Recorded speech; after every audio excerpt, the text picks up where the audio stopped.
Hello guys, bakunzi wa Burundi Flex TV. Kuri mikroni hari Nganji Goodness. Nyuma ya kamera ni Sulhu. Hama uyu munsi mu kiganiro cacu nko mubimenyereye turi kumwe n'abakobwa babiri.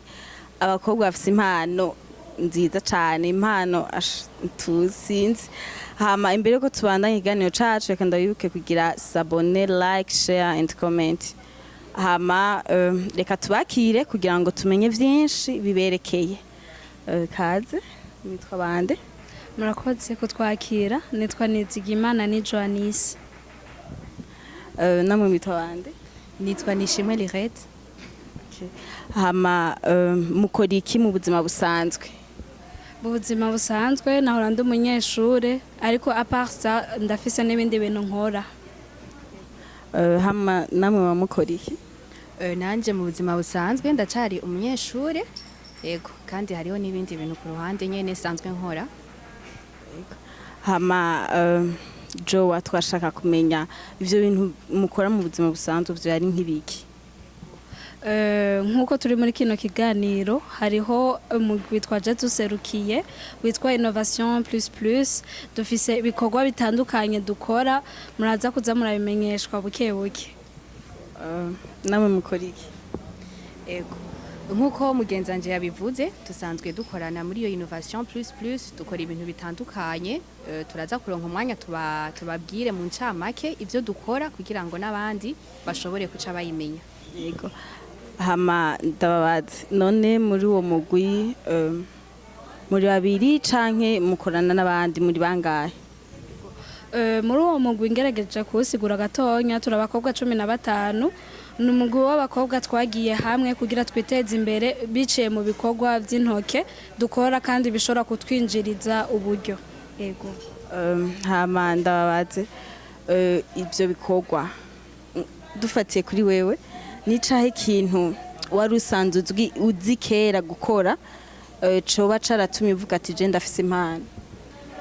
Kuva kera bon jewe niravye nko ku giti ciwanje kuva kera narakunda gukora utuntu novuga gutega basha utuntu nyene umuntu abrikora twiwiwe ugasanga karabaye akantu keza ukakamanika muri salon keza kakaba ka decor kabona kari keza hama ndavuga ati aka kantu ibi bintu nkora bishobotse nkaronka ubundi twoza turafashanya ndumva yuko vyoba vyiza. Hama nashaka precisa neza ico uvuga ati je vraiment iki kintu ndagikora nk'impano. Nivyo nyene dukora nyene n'uduntu twudusharizo genre udutapi udusharizo tw'amatara udecor two muri salon udusac nyene two gutekeramwo ibintu n'ibintu vyinshi cane. Hama nawe ndakubaze ni giki nawe uvuga ati jewe narinzi? Ego muri Innovation plus nkuko mugenzi wanje yabivuze dukora ibikorwa byinshi cyane utwo tuntu dubrikola mga parsa turakora ibintu byo gusuka ibintu bya makeup ibintu bya pedicure manicure jewe nasanzwe afise iyo mpano yo gusuka impano yo gukora amahereni bisanzwe mga twese twaragiye hamwe umwe mu mpano yiwe yarafise abandi barazi gushona duhora tugira ibintu byo gushona turaja hamwe kugira ngo twigishanye bari batabizi cyane duhane ubwo bumenyi muga osi tunashobora gukora ibindi notamment ibi by'amasake envelope nta numwe yarabizi muga twaravyigishanije bunye turashobora kudukora tukanatugurisha abantu bagashobora kudushorera. Hama ndababaze mavuze ko muri umugwi w'abakobwa 15 no bakobwa mwashoboye gutorana gute mwagiye hamwe gute mwamenyanye gute?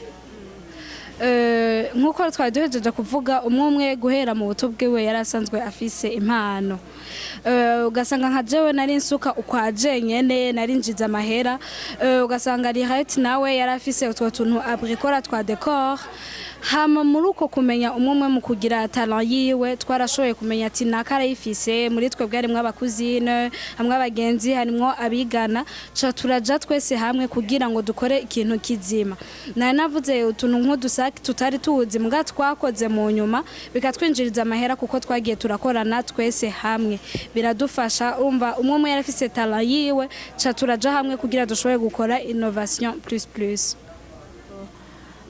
Hama nshaka kubabaza mbega konzi n'abakobwa benshi barenze batanu canke no mu mihana bisanzwe nta bakobwa bakunda kubana ngo bumvikane cyane mwe vyabagendeye gute kugira ngo bikunde mushobore kuba muri abakobwa 15 muvuga ati twewe turakora iki kintu kandi dutegetswe kugikora donc umva mwihaye objectif kandi mukayishika ko vyagenze gute?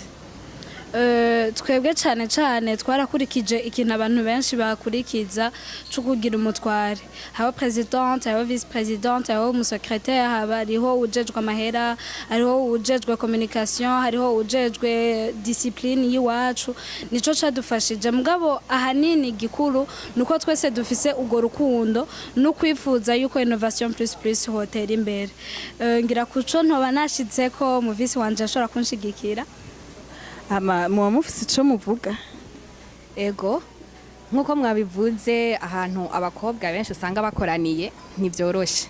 Oui, il est vrai turahura n'utu défi dukeya bigashika ikintu nitugihurizeko mugabo le fait yuko twese twahuye umwe wese afise target kinashaka gushikako, umwe wese avuga ati je ndafise vision, ndakeneye gushika kuri iki, ndakeneye yuko ibintu nkora hazogira abantu babimenya kandi nkabigurisha bakanshorera. Rero umaze kugira target yawe mu bisanzwe hariho ibintu byinshi wibagira. Rero twese uko dukorana mo wese twasanze turi abantu twese dufise ama vision nubwo bishika tukagira ingorane cyanshi biratworohera tukaja hamwe hagize ikibazo tukumvikana tukagitorera umuti gutyo bigatuma tuguma twavansa. Hama nk'abakobwa mwariyumviriye ati twebwe vraiment turakwiye gukora iki kintu bivanye n'impano mwagiye murabona, none ndazi ko mwagiye hamwe kugira ngo bikunde muze maronka udufaranga duke tugushobora kwifashisha ibi nibi. Nk'abakobwa mukira Abajeune nizahe ngorane mubona zoba zaratumye muja hamwe tuvuga ati turashobora gukora iki kintu kikaduha uburyo bwo gushobora kwiyungunganya? Ingorane ya mbere twahuye nayo d'abord ari nayo yadupushije yuko twebwe twiyumvira kuja hamwe ni uburyo mu bisanzwe kuko nubwo tubaye mu miryango yacu un peu yifise hariho ivyo usanga utashobora kuguma ugoza umuvyeyi utaguma usaba umwanya wose. Twebwe ca turiyumvira ati none ko tubona hariho ino problème y'amahera reka twiyumvire kungene tuyinjiza, hama tugaca duhura rero igihe twamaze gutangura ikibazo c'abantu baduca intege kandi ivyo bibaho iyo uri kurakora ikintu ciwawe, iyo uri kura developer surtout anoma talent usanga hari benshi baguca intege bakubwira ivyo bintu uri kurakora ntimujanye, ivyo bintu si vyiza, ivyo bintu ntaho muzogera, bakatwereka yuko atakazoza twogira. Iyindi ngorane duhura nayo ni y'uburyo twebwe ubu unye urumva hariho ibintu usanga twifuza mugabo bikiturengeye tutarashobora gushikako, mugabo si c'est pas ça, turabura le matériel, aho ibintu tuba dukeneye mu kugira dukore ibikorwa bimwe mugabo ugasanga ntibigihari ntibikiboneka surtout nino covid ntivyorosha, hari ibintu tudashobora kuronka. Ego hama nk'icegera ca presidente ndakubaze nawe kuri objectif mwihaye nk'umugwi uri hamwe mubona aho mugejeje mukora muzoyishikako canke hari intambwe na ntonya mumaze kugerako? Ego intambwe yoyo turamaze kuyigerako kubera yuko turamaze amezi atari make dukora, hariho aho tumaze gushika mugabo kuri objectif twihaye yo gushikako ntiturayishikako, mugabo turagerageza nyene tukaraba dufatiye kuco twihaye naho tuba tukiri tukavuga ati tudakoze uku hariya ntituzoshobora kuhashika. Donc rero amadefi aracahari, bababwiye hariho ibintu byinshi usanga tubura kubera urabona hariho ibyo dukenera biba biva hanze ugasanga kubera yuko imipaka iba yugaye ntitushaka kubironka, umva nk'iyo ni defi. Hariho n'ibindi usanga bica bitugora kubera uburyo kuko turacatangura mu bisanzwe y'abadebutant, umva usanga bitugoye mugabo bimwe en tout cas turamaze kubona yuko hariho intambwe tumaze gushikako. Hama nk'umugwi uri hamwe hoba hari abantu bamaze kumenya ivyo mukora, moba hari abantu nk'abake ndazi bamaze kumenya ivyo muba mukora? Ego cyane kugeza ubunya turafise ama radio atari make amaze kudutumira kugira tumenyekanishe ibikorwa vyacu. Kandi si nivyo gusa, turafise page Facebook duhora dushirako ibikorwa duhora dukora. Kandi nk'ubu unyehoho ibintu vyarateye imbere, hariho ico bita ama statut. Ku ma statut yacu turashirako, hama ukabona abagenzi batubaza ati mbega ivyonye mubigurisha ngahe, tukaronka abadushorera. Ndabona yuko hariho intambwe tumaze kugerako iruta yuko igihe umwe yarakiri umwe akiri ukwiwe, hariho ahantu bunye tumaze kugera nk'umugwi. Yego. Hama ndakubaze, ni igiki wohanura nk'abajeune ko hari igihe umujeune usanga afise impano mugabo akanka kuyishira ahagaragara canke akanka donc kwibwira nk'abantu kugira ngo bamufate mu mugongo bamufashe nyene, ni igiki wewe ubahanura? Bon, nk'abajeune jewe ikintu nobahanura, en fait ugiye kuraba mu bajeune benshi barafise amatalent, mugabo rero ikintu cishe abajeune ni kwisuzugura, akumva ati iki kintu nkora mugabo umenga naho vyonshikana, kandi ukaca usanga umuntu ariko arahanuza n'umujeune mugenzi wiwe. Umujeune mugenzi we nawe icakora aramutwenga, amubwira ati vyo ntaho vyoshika. Mugabo je co nobahanura ni iki?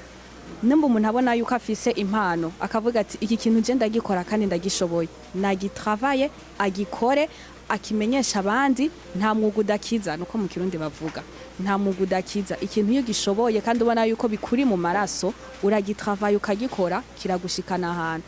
Kuko natwe kera umwe wese agikora ukwiwe, nta numwe yaravuga ati ahantu ibintu vyohanshikana. Nka jewe mfatiye kuri jewe, narabona utwo tuntu nkora nkabona umenga n'utuntu nokora no mundu sinubahuke kudushira iwacu.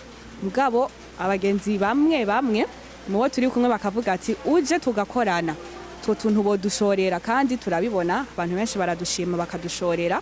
Urumva yuko ariho intambwe nigejejeko.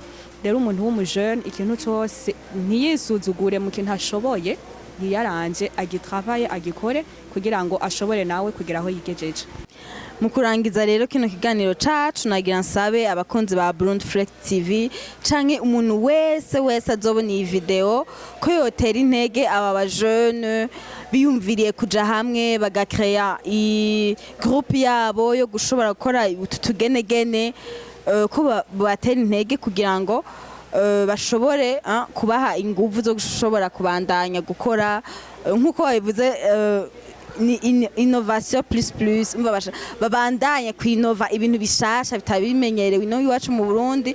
Nongera ntera intege abandi bajeune bafise impano zitandukanye bashobore kuzishira habona kugira ngo bikunde tuzibone, nyene batera imbere.